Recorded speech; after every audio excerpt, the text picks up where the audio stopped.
Norris family. My name is Denny. This is my wife Arlene, Josiah, John Mark, and Abigail. And we are serving the Lord together in Cannon Beach, Oregon with the goal of leading a Spanish-speaking church here. We're looking forward to sharing our ministry with you. So when we moved to Cannon Beach, several of the women who already knew Christ had husbands who did not know Christ. And so we kind of had a bridge to their husbands.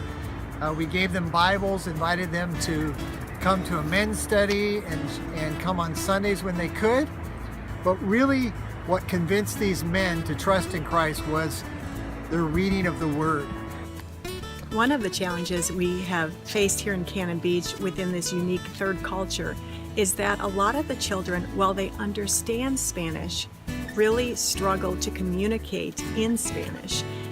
And after praying, we finally came to the decision here in Cannon Beach, we would do one class in Spanish and the following week do the next class in English, so that we're going back and forth between the two languages.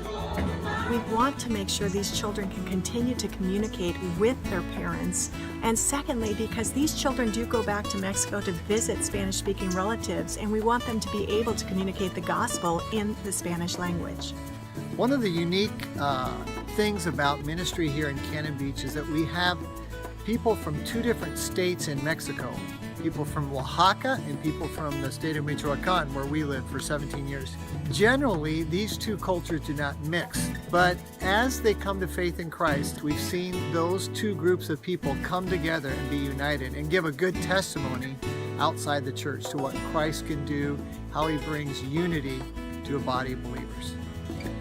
One of the amazing things that has happened since we began the ministry here in Cannon Beach is that when we go back and visit Mexico, we now have open doors into small communities in Mexico, which before weren't open to us. The reason that happens is the natural bridge that is caused by families here who still have relations back in Mexico. And once these people get saved, they want their family members in Mexico to know Christ. And so when we go back and visit Mexico, they will send pictures and letters and Bibles to their family and ask us specifically to go and share the gospel with their family members. So for us, that opens a door as we go to these small communities and say, hi, so-and-so sent me, we know them, we live with them in the United States, and they wanted us to share this with you.